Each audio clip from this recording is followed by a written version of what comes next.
There we go. Hi, everybody. Yeah, there we go. Thank you. Hi, everybody. I'm Macy Silva. I am the Valley Sierra SBDC's Marketing and Training Coordinator. I got you. Our attendance is going like plummeting.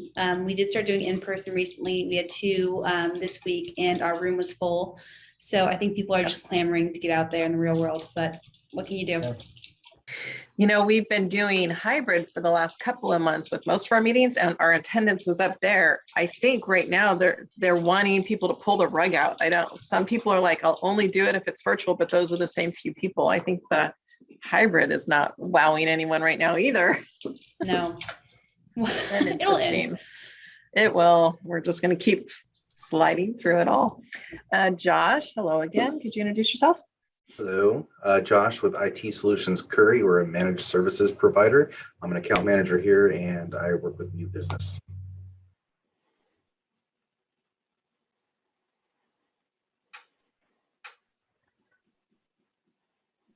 Oh, Trish, I can't hear you.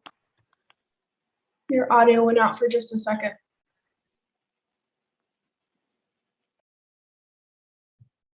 I'll go ahead and take over. Aaron just entered the room. So Aaron, could you introduce yourself briefly? Yeah, sure. Can everyone hear me? Yes. Okay, cool. Yeah, hi. My name is Aaron. I'm an intern and TA at Bay Valley Tech. I'm also a part-time paralegal, and that's pretty much it. Awesome. Welcome. Thank you for joining us. No problem. Thank you for having me. I'll go ahead. I think I'm the last one. My name is Felicia Lopez. I'm the events coordinator here at the Modesto Chamber of Commerce. Thank you. And I'm Trish Christensen, President and CEO of the Modesto Chamber of Commerce. And Phil, I'd like to hand it over to you. Great. My name is Phil, President of Bay Valley Tech. We run a tech incubator, co-working space, and a tuition-free code academy and internship program. Started out here in the Central Valley and have expanded all across Northern California, Bay Area, as well as the country now. So growing very quickly. So if you guys know anybody who's interested in learning how to code, send them our way.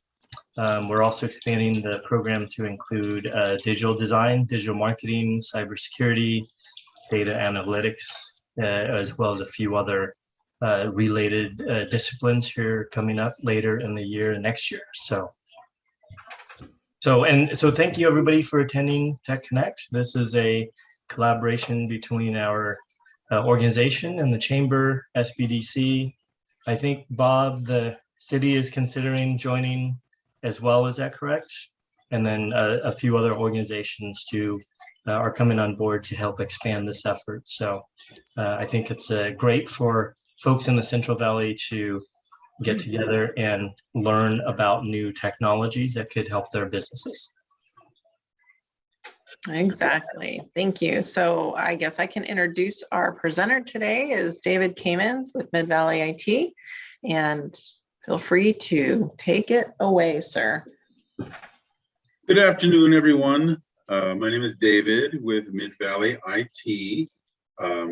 We're obviously a managed service provider in the area, and we manage the chamber. We have managed the chamber for a little while now, back when Cecil was around.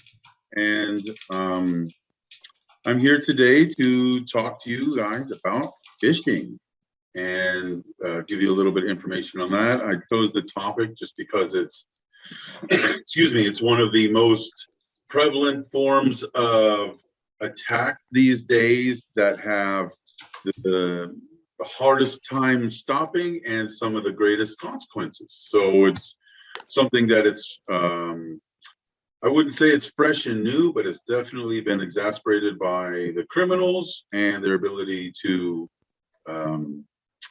get access to your critical data. So I have a little presentation and some information. I do want to preface this with, I am an account manager. I am not an engineer. So I will have a lot of information for you today, but some of you who are very technical, I may or may not be able to answer some of your highly technical questions. All depends on if you're smarter than me or not. And So I will start my presentation. Let's see, how do I share my screen? Share my screen.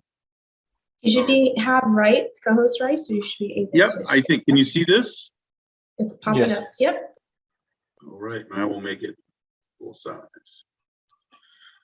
So I just wanted to talk a little bit about phishing today. Most of you probably have heard the term on some form or fashion. I'm sure all the tech guys in the room know exactly what I'm talking about. But phishing is really one of the hardest things to protect because it has to do with person and people's behavior when they see a potential attack. And phishing means, I don't know why they changed it to PH. Maybe it's just because it's different. But the real thing about phishing is that someone is sending you some bait, and when you take the bait, they get access to your data and your network. And it really is determined by the actions of the end user in most cases. So we want to use this time to present what phishing is and how to prevent it, because it has a lot more to do with how you behave and what your knowledge base is than on the technology necessarily that is protecting you. And the other forms of attacks, virus and Trojans and malware, things like that are detectable through the network and through layers of protection. Phishing is one of those that can be subverted because it allows the end user to click or do something, enter in your information, and then the next thing you know, you are compromised. So I want to talk a little bit about it. So phishing is one of the things that what you have probably heard, ransomware, crypto locker. Typically what happens is someone, a criminal usually, and these have been coming mostly from Russia and China, they will send an email to you that looks very much like your Netflix email or your Google, or some of the trickier ones you'll see an email from Trish go to Felicia saying, hey, don't forget to pay this invoice. And it looks like it comes from Trish's email. It's what they call spoofing. It looks like it's coming from her email address. It may not talk like her, but it has an attachment. And if you open that attachment, or if you click on anything in the attachment, then they now have the ability to have access to your environment. But they're slick, you know. They make the emails look as much as they can like something you would trust. So they're baiting you to click on this in order to get that information from you. And once they have access to your network, they lock down your data. And they do this so that you have to pay them to get your data back. If you care about your data, if you care about your network, then you want to pay these people back in order to get your information. And sometimes it could be business ending. If you don't have the ability to pay for them and you need your information, if you're a manufacturing company that's been around for 20 plus years, or even a few years, and you have a lot of proprietary information that you just can't do your manufacturing work without, and you don't have access to your data, you're out of business. And so there's a really big risk right there. And unfortunately, the people that are getting attacked the most are small to medium-sized businesses, because they don't have the knowledge and technically the support in place to help prevent that.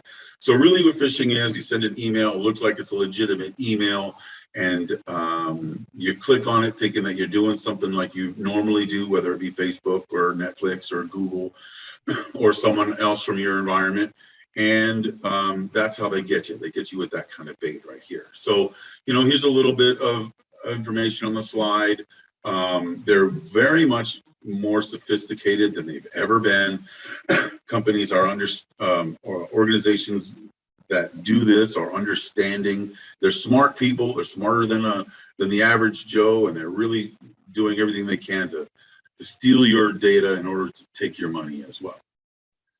So here's some misconceptions. A lot of times people may not feel that they are at terribly at risk because of one of these reasons. My employees are smarter than that. I don't really have too many clients that believe that, but most of the other ones, we're too small. We don't have data that's valuable. My employees aren't around. They don't check their emails that much. We're a small operation. We have insurance or data backup, so we're not worried about it. And so some of these misconceptions, unfortunately, allow us to put our guard down and can cause some bad effects. And because that small to medium-sized businesses, which is really any business with less than 500 employees, right? So those are the ones that are being targeted the most because of these misconceptions. So it's just something to think about. No matter what size you are at risk for phishing attacks. Here's a statistic: 71% of breaches target small businesses. And just like I said, there's a lack of resources, there's a lack of cybersecurity, there's a lack of either the hardware, software as a service, antivirus, although that's not really going to stop too much phishing. But there are other ways to do that, which I'll get into. So small to medium-sized businesses are a great risk for the phishing. And in an MSP, we see it all the time, and we do our very best to prevent it. Hey David, sorry to interrupt. Yeah, no, but, please go ahead. I was going to say, are your slides frozen? It looks like you're not progressing. Oh, really? I'm clicking it through. You don't see? I think you're sharing just the screen of it, but not the entire screen. Oh, So we're not really? able to see you moving through your slides. Okay, let me see what I have to do. Stop share. Sorry, I'm not super familiar with Zoom. No Share worries. screen. Let me try this.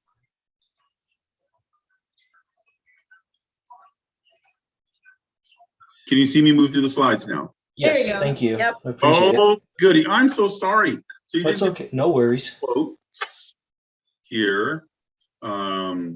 This was my second slide, and this was the misconception slide.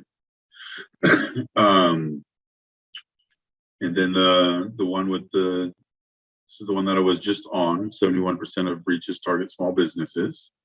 Thank you for that, Jeffrey. I didn't know. I apologize. And You're then, welcome. so I mean, there's a lot of concerns with security to protect your data. Most businesses have a lot of these concerns, but some of the things that can happen if you do get attacked and your data becomes ransomware, or you get a crypto lock or anything like that, it can affect you. Your insurance rates, if you have cyber insurance, will rise, of course. Your reputation, you hear about it all the time, people getting hacked left and right, and sometimes it makes other businesses or individuals not want to do business with you if they feel like you're going to be at risk for losing their information. And there's definitely a loss of revenue there. That's the big one, right? You're going to lose money on some level. Time, paying someone to do it, the downtime of your business, so time and money are huge aspects of this. And it's scary. And then when it happens, it could take a long time to remediate, and it's a lot of stress, and it's a really bad day when this happens. So it's really something that, it's funny how we have a little bit of misconceptions. We don't feel that it's serious, but then when we look at the impacts of it, it seems pretty serious, really, when it comes down to the harm that it can do for you to have your data be confiscated by a criminal organization. Okay. And so some of the things that come up if you do have a breach, you're going to need to go through quite a bit of a process to get your information back. And then what are you going to do after the fact? And so all these things can really add up to a huge amount of cost, even if you do get your data back or fix the problem. So these are things that I guess a little bit of the fear factor that we want to put on the local community. It's a healthy fear to protect yourself and to be less vulnerable in this way. So now that hopefully I've scared you guys enough, we can tell you how we go about protecting you from this. And there's what we call in the industry layers, and I have a couple of slides on this, but there's more than one thing. One of the main things is what we call security awareness training, or SAT. And what this is this slide right here, is it trains your people how to understand phishing, to recognize it when they see it, and to react with it in the proper way so that you are not harmed. And that's really education more than anything, education and training. So we use an organization called Breach Secure. Most MSPs have somebody that they use for security awareness training. But we use a company called Breach Secure. And so what it does is it, in essence, it gamifies the security awareness training, right? So how it works is you'll have a baseline security training, and what that will do is it'll have a series of videos or information, short stuff that you can read to understand a little bit more about phishing. And then what it does is it tests you. It will send out actual phishing attempts to your organization that look like real phishing attempts. It takes from real world examples, and it's trying to trick you. It's trying to bait you. And if it's successful and it gets you, it will put that into a report, and it'll tell you how many people reacted in the right way, how many people reacted in the wrong way, how many people continue to react in the wrong way, who is getting better. And so every time you, in essence, fail a phishing attempt, you'll be redirected to watch a video or to get some text information where you can understand what you did wrong and gain the power and the knowledge to understand that next time. And it'll continue to do that. Usually we sell it for about a year's worth of time is what we like to do. 6 months is minimum, because it takes time to send out the simulated attacks and for people to get the training and to test people on how good they're doing. So you can see at the back end who's winning and who's losing as far as understanding the security awareness training and the ability to stop the phishing. So, simulated phishing attempts, continuous training.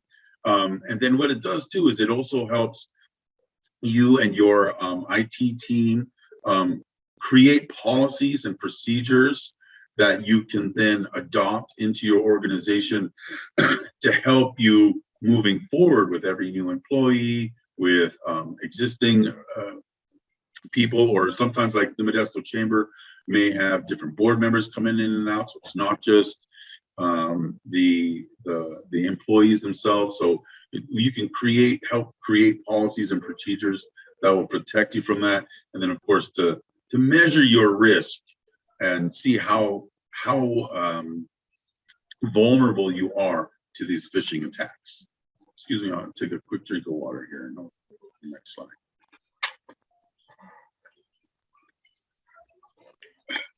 You guys can see this slide too, right? So this is really so security awareness training is one of the layers. You can see it there. It's not on. Yeah, so you can see it there as number one. I wouldn't consider it your first approach necessarily, but it's absolutely mandatory.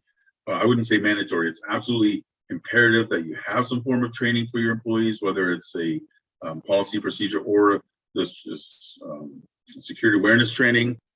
But other forms, firewalls and antivirus. So a firewall is typically a piece of hardware that it separates you from the outside world. So it's the first connection from the outside world to your internal network. And inside that physical piece of hardware is software that will help protect from incoming attacks. They do a lot of good when it comes to throttling DNS attacks or antivirus and anti-malware approaches. So it's very much an extremely important aspect of your layered security is that you have to have a firewall in there. As an MSP, I really have to say have to. I mean, if you don't have that, you're putting yourself at great risk. You're putting your IT company at great risk, you know, for having to do all the work to clean up your system after it's been hacked or infected. A firewall is very, very important for you to have. They're not terribly expensive. They can go anywhere from like $300 to $30,000, so depending on the size of your environment. Firewalls are not very expensive. If you don't have one or you don't know that you have one, I suggest you look into that right away. The other forms are system patching, encryption, and backup solutions. So those are usually a couple of different things. System patching, every piece of software that you use, from your operating system to your bookkeeping to your browser, all get updates for security. And if you don't do those updates, you're at risk. Here's the thing. When an organization, a software company or Microsoft, for example, when they put out a patch for a security hole, at the same exact time, they're telling everyone in the world that there's an exploit. Because in order to have a patch, you have to announce that there's a problem. So once the patches come out, if you're not updating your software, your operating system, then you're leaving yourself at risk for those who are looking for people who have not done that.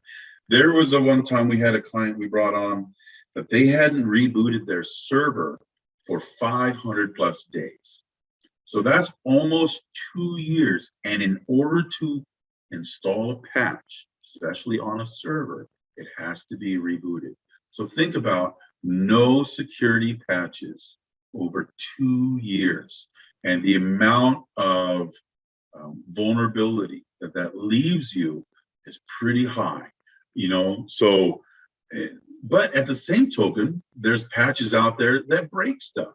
If you had an iPhone patch that has broken your iPhone, or a Microsoft patch on a Tuesday that has broken your update for the day, or broken your computer for the day and has to be either rolled back or fixed.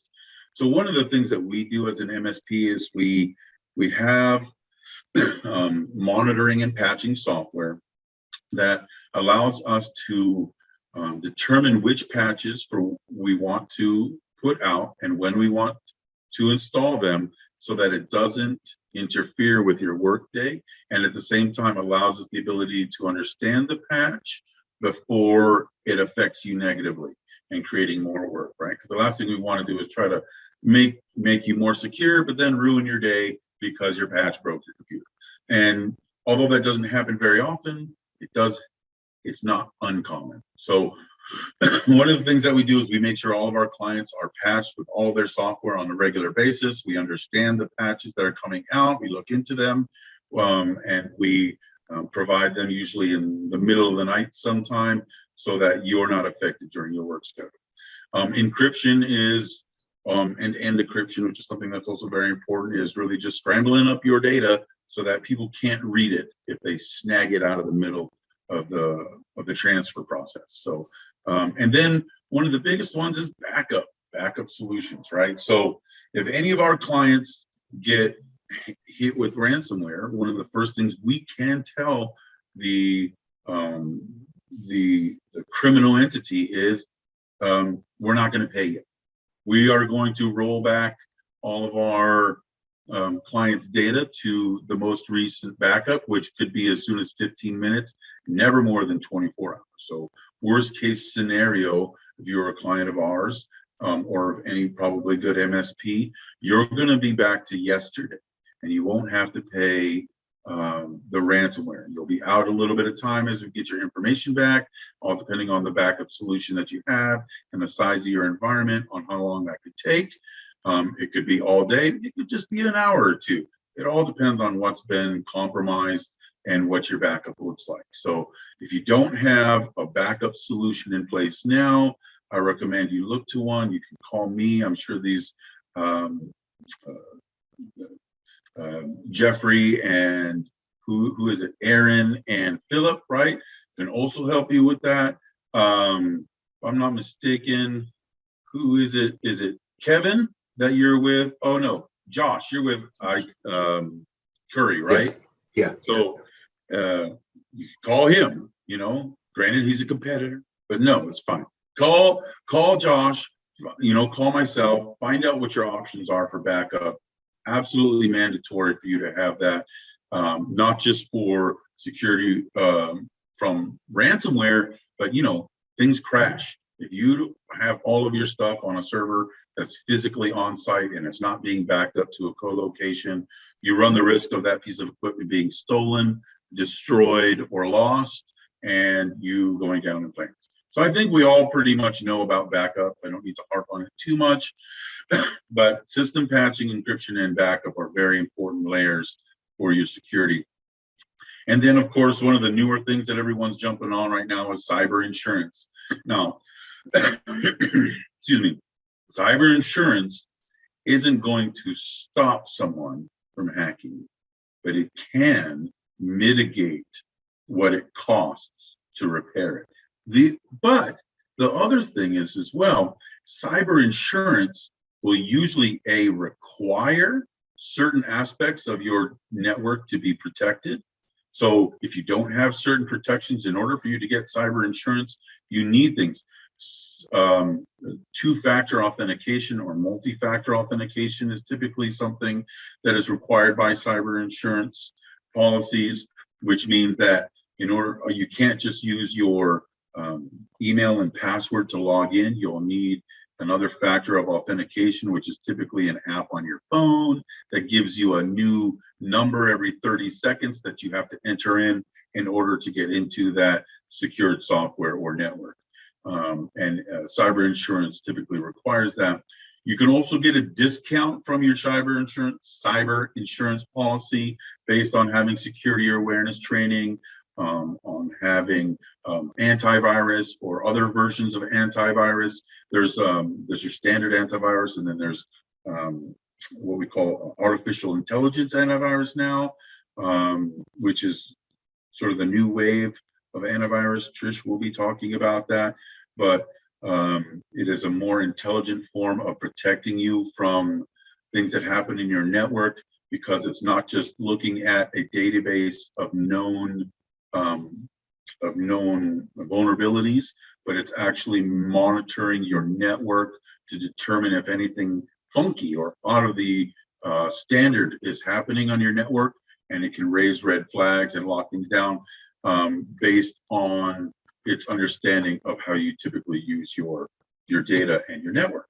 So cyber insurance is another layer that's very important, help you mitigate it. It'll also help you gain those forms of protection because it requires you to have them, and then discounts you for having additional security. So, if you plan on having cyber insurance, then maybe getting security awareness training or an upgraded antivirus may be a wash. It may not cost you hardly anything at all because of the discount that you get from your cyber insurance. But I can't speak to that because I'm not an insurance person, so I really don't know how they charge on that specifically. But these are the primary layers that we use to protect you from specifically phishing attacks and to help you remediate those attacks. So there's not a lot that I find is too terribly technical or difficult or hard to understand here. I think a lot of people now in this day and age of technology really are pretty familiar with a lot of these incidents and a lot of these forms of or criminal activity. So it doesn't typically take a lot, but there's definitely some nuances there and some costs that you'll want to understand. So calling someone like myself or Josh or Jeffrey, excuse me, didn't need to do that there, will help you understand these and protect your organization a little bit better. So I can see my ticker and I'm at 24 minutes and 37 seconds already. And my next slide is the last one. So I'll put it to you now for any questions, or if you guys on the tech side have anything that I missed that you think is important to add, of course, I open it up to you as well. My goal here is just to educate and to make sure everybody has what they need moving forward. Does anybody have any questions, comments? Oh, go ahead, Josh. I was going to say that ditto on everything. It's very important. You guys will probably notice the theme every time a managed services provider does a presentation. It's almost always revolving around this, and that's showing the importance of social phishing and everything. So I would, every time you see this, really pay attention, understand what's going on. There's a lot of opportunity out there for clients or friends and family that own businesses that don't know about this and need to, because it'll take them out. It could definitely take a business out. We've seen it happen before. And yeah, that's my 2 cents. Yeah, ditto on Josh. We have small businesses that call and they're like, we've been hacked. They have our data. They're holding our Facebook, our website, our data captive. What do we do next? What would you do next if you were if like small businesses are in a situation where their data has been taken, they are in communications with the ransomware fiends? What would the next step be, do you think, David? So if you have a backup that your IT provider or yourself has been utilizing that will take you back to an appropriate point in time that can help you continue running your operation, then you're okay to tell them, no, I'm not paying you. I'm gonna, take my information from the backup. But then you definitely want to lock everything down because you don't want it to happen again, right? So unfortunately, if you don't have the ability to get your information from a backup, once it's locked down by CryptoLocker, there really, or another form of ransomware, there really is not much anyone can do to get your data back.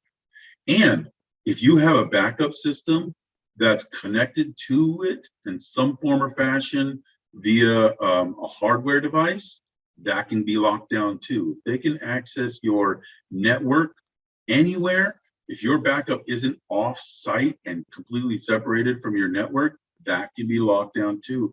I've seen many backup appliances get blocked down from CryptoLocker or ransomware. Unfortunately, if you don't have the ability to get your data back, you're going to have to pay them. And usually they give you your data back because otherwise the ransomware wouldn't work. They wouldn't make any money, right? If they took your money and never gave you your data back, then no one would ever pay them. But if you pay them and they give you your data back, then they'll keep doing it, and people will keep paying it because they'll get their data back. Unfortunately, if you do get locked down like that and you don't have it backed up, there's not much more you can do than to actually pay them. And we've gone through that before, helping people pay ransomware, but because they got locked down. We do have a little form that people have to sign that they say we are refusing your backup. For this very reason, we talked to them about that. But on a consultancy level, it's a bad idea. You really should back up your data. You should never have more than a day out on your data backup. That way, if something goes down, whether it be ransomware, fire in the building, you can be up and running with at least only losing a day's worth of data. And usually that's enough to get a business to keep going despite whatever losses they have. David, I have a question as more of the layperson listening in on this. If they lock down your data and you pay the ransom and they give it back, do they ever alter what they give you back and you don't even realize it? You know what? That's an interesting thing. I haven't seen that. That hasn't been something that is very common. I wouldn't, of course, I'm sure it has happened, you would think. But the goal for these organizations isn't to infect or to actually do anything with your data. All they want is your money. So they're typically not looking to infect you. But I'm going to tell you this, if you get CryptoLocker and you're going to bring it back or you're going to pay them and get your data back, don't reset up your network without calling an IT professional in order to lock you down so that it doesn't happen again, because they will try it again if they think that you're vulnerable. So don't just pay the money and get back to business. Pay the money, get your data back, get offline, contact an IT professional, get yourself secured before you bring your network back online. Hey, Yeah. David, I have a quick question for you. Yes. So, some of these smaller businesses, they just use like Google, right? And have all of their data there. They use a lot of these services like Airtable and whatnot. In the event something like this happens, and all your documents are there with Google, could these small businesses not contact Google and prove that they are who they are, get their passwords back, and get the data restored to the version that it's supposed to be? Is it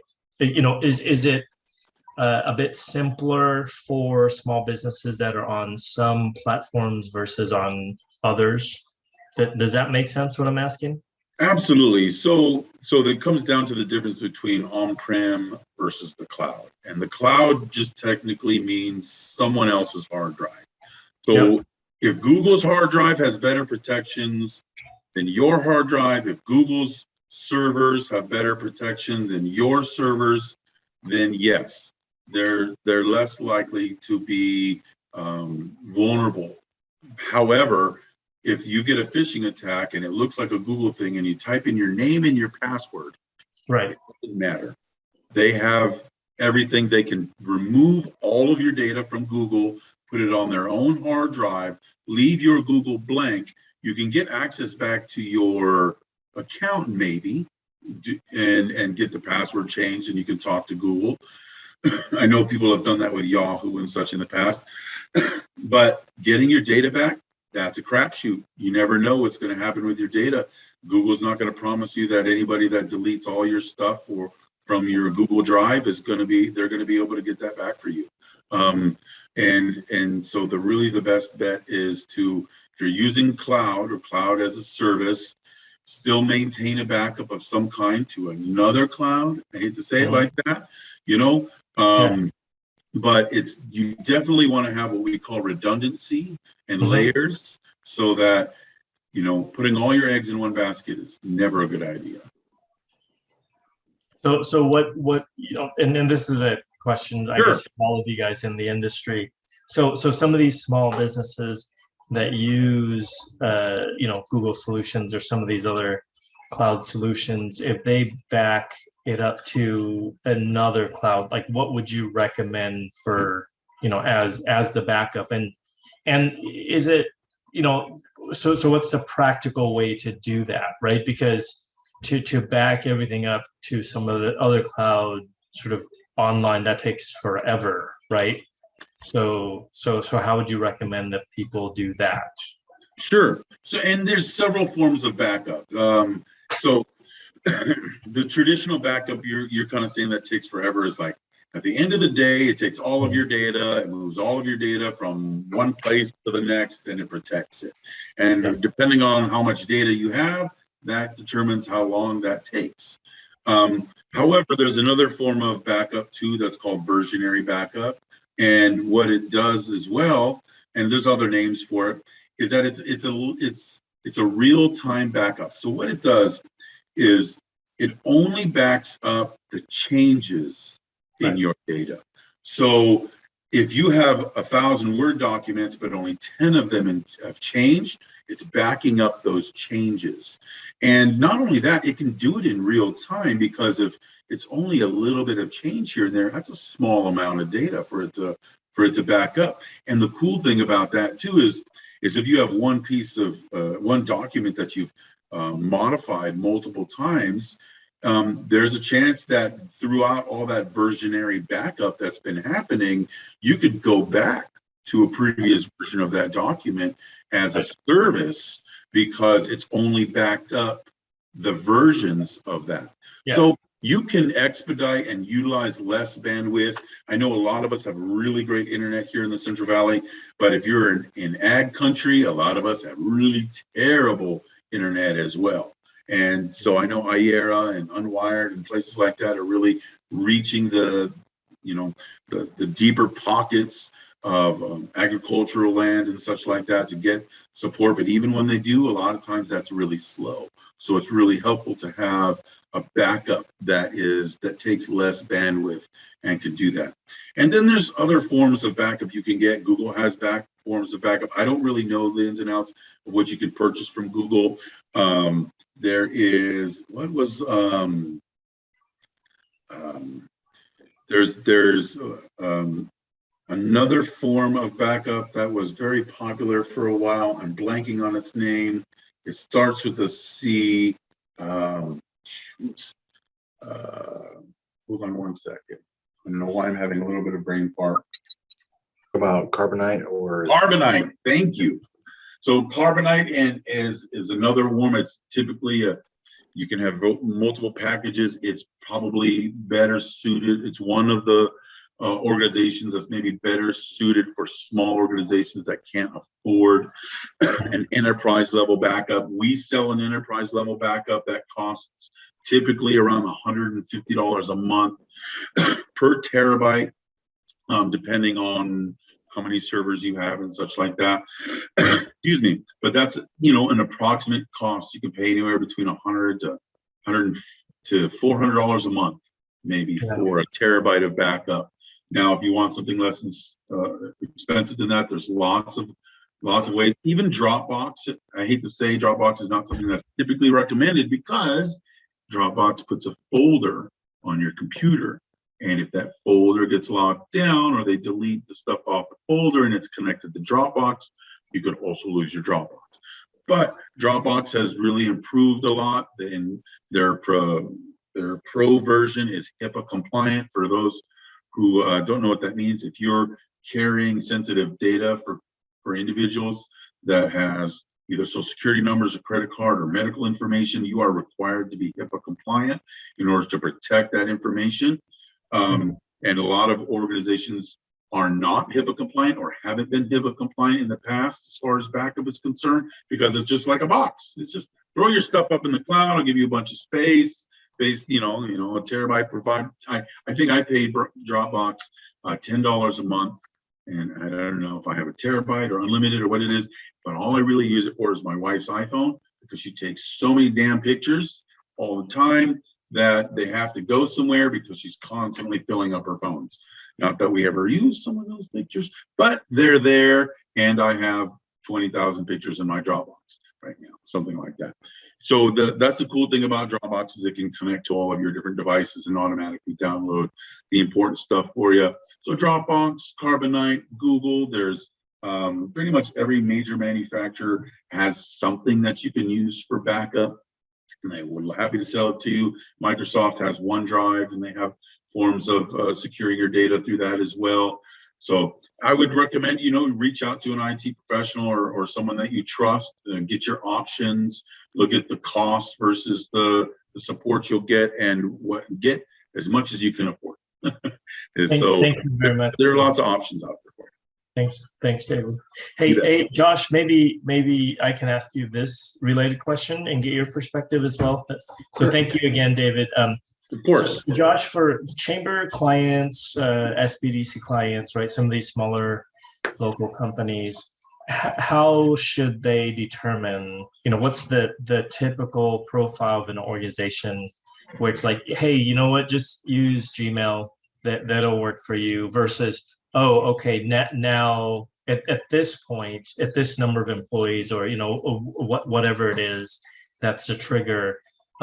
This makes sense to come to an organization like yours or yours, David, right? When should an organization start thinking about, working with a experienced consultant? Well, I think each one of our companies have our own qualifications in terms of what clients will take. Right. It really depends on the solutions that they have, their budget, and how much they're wanting to protect their systems. David was on point on everything. And I think one of the things that you had asked about, what about their Gmail and we're really focusing on data, but we're also forgetting about social engineered emails where they're gaining your trust and actually convincing you to send money without even hacking your data. Yeah. There's a lot of different things. Even somebody with just Google accounts they have access to email and there's some kind of financial executive at a business, even if it's a super small business. If somebody gains your trust via social engineering, you may be capable of sending money to who you think is a CEO.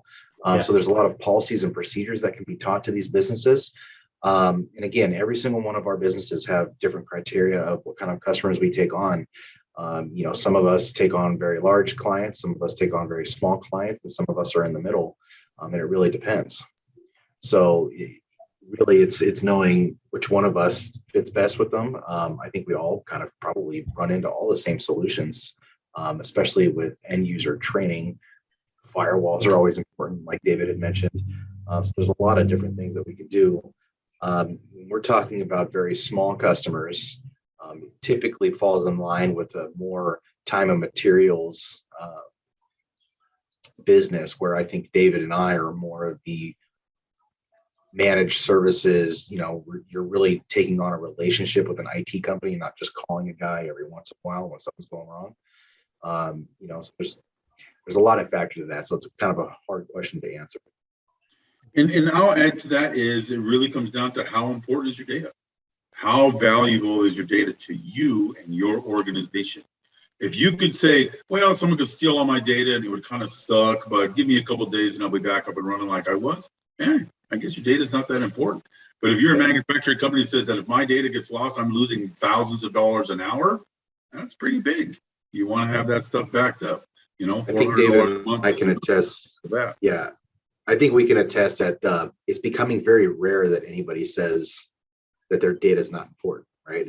I think we're running into the point where nobody does stuff on paper anymore. So even the smallest of businesses, their data, if lost and or compromised, we'll knock them out. David's completely right. Yeah. Absolutely. Great. I'm gonna Thank you, pause Melissa. just for a second. We had Kevin join us late and I wanted to invite him to introduce himself so we know who he's with and what he does if he's there to do so. Hi, Kevin. Oh yes, can you guys hear me? Yes. Yeah. Hi everyone. Phil invited us here. I just attended the one of the cohorts of the Bay Valley Tech Academy, and I'm just here to get some information and to connect with you guys. Perfect. Thank you. I hadn't met you yet that I recall. Nice to meet all of you guys. Although I haven't really, I missed half of the session, so. I'm happy to send this PowerPoint presentation to Felicia and or Trish, and they're welcome to send it off to everyone if they want. If you want to also go back and take a look at the slides as well. No proprietary information there, so. Okay, thank you. I would appreciate that. Of course. Of course. Hey, Trish, can I just make one quick comment before Sure. I turn it over to you to wrap it up today? You got For it. all of us who attend, and our Bay Valley Tech folks have heard me say this probably over and over, but for all of us that attend these type of events, especially Tech Connect here, I would encourage you all to note who's online, right? Take a quick picture or something, or maybe Trish has an ability to make the list of attendees available or something like that. But take a few moments and send out LinkedIn invitations to all the other attendees. Employers here, companies, this is an opportunity for you to find talent, right? Students, interns, it's an opportunity for you to connect with employers. And many of our Bay Valley Tech alumni are ending up working in some of the leading companies here now. And so their employees are working their way up, and they'll be, decision makers and hiring managers one day. And so a lot of the speakers, attendees here to Tech Connect, I think both from the student and the professional perspective, the networking I think will be helpful for all of you guys over the coming months and years. So yeah, so if everybody just every time we're here, take a minute and make sure we connect with everybody on LinkedIn. That'd be great. Thanks. Thank you, Phil. The thing up, I was trying to put in. Nice family photo, David. Oh my gosh, I don't even know what you're looking at. That's A sweet. family photo. We're assuming Oh, you that's see my the email family. now? I was trying to give you my contact information and I screwed it all up, but I wanted to put the chat box, but now I can't get the Zoom box to get bigger. You guys look good in that natural setting with the, the water and the bushes behind you. Oh, see, it moved. I see. I have multiple monitors and it moved. You can always drop it in the chat box as well. Yeah, that's what I'm going to do now. Oh, there we go. Now I got my box back here. So I'll put it in here in my chat box. Sorry about that. David Cayman. Trish, can I mention a couple of events coming up for Valley Sierra? Yes, absolutely. Awesome. Next week in Turlock, we're partnering with the Turlock Chamber. Sorry, Modesto. Sorry, no. We're doing a social media next step for small businesses that currently have a good social media presence but are trying to increase engagement. And our consultant, Carla, will be on that. And then the week after that, we're doing our Women in Business networking event. It's going to be online. We have some really great speakers. We have Jessica Chang Irish, Susie Powell, and Yamilet. I can never pronounce the last name, but Yamilet is the current director of Golden Valley Health Centers. So those are our 3 speakers. It's a free event and everything's on our website, but I just want to keep that in your guys' calendar. I think it's Yamilet Valladolid, something like that. I'm close. No problem. Happy to cross promote anytime. Very cool. So if no one has anything to add, it's 3:02. Thank you, David. That was a lot. We filled our hour perfectly. That Yeah, right on. Nice Q&A happened today, and I appreciate it. And the simplest thing I can add to that is invite your friends. Next time we're going to do another one in November. Felicia, you could remind us who our speaker is for that if it is confirmed. We're going to take December off. I think everyone's ready for a reset. And if we can kind of hope some things transition, lighten, and lift for us, we'll come out in a new way. I'd love to see this group have an opportunity to come in person. That it's tech. It was the simplest one to say, they've all got it virtually and everyone's done that perfectly here. The other ones started asking for in-person opportunities. This one hasn't, but at some point we're going to nudge you guys to come out and be civil together and be seen together in person, and we'll make a new kind of magic energy that way. So yeah. Felicia. Yes, thank you. Our next speaker for November would be Bitwise Industries. So they are going to be speaking with a few of their community coordinators, talking about their program and internships and other things that they have going on. So look for that one next month. We are going to be on the 18th, I believe. Let me double check for that.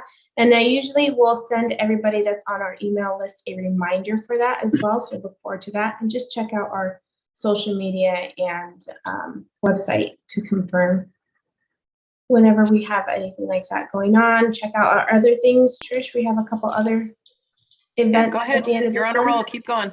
All right, I'm on a roll. So for this month, we have our Rising Professionals, which will be meeting on the 28th. That is an in-person mixer at Wildfire Public House here in Modesto. And our Women in Business meeting will be in person as well at Stonefire Pizza by Medici in Modesto. So you can go ahead and go on our website and look for those. Those are great networking opportunities, way to just connect with other people, professionals in the area. I'll attest to what Maisie said at the beginning. We did our first Rising Professionals in person. We had a good 30 plus people show up. We had never met 2/3 of them before. So it's like, they're ready to make them, that synergy that happens when you come together in person is still different. And so that's what everyone's ready for at this point. And I will confirm for Felicia, it is November 18th, 2 to 3, we will be meeting here again. Great. And did you say you guys had a definite date when we're transitioning to on-site meetings for Tech Connect, or you're still working on figuring that out? If COVID allows it and the county allows it, we will do that in January at our meeting. We'll bring it Awesome. back in January. Okay, Great. Great. all right. Thanks a lot, you guys. Thank you very Thank much. you, I appreciate it. everyone. Okay, Have a great thank you, rest of your David. day. Guys.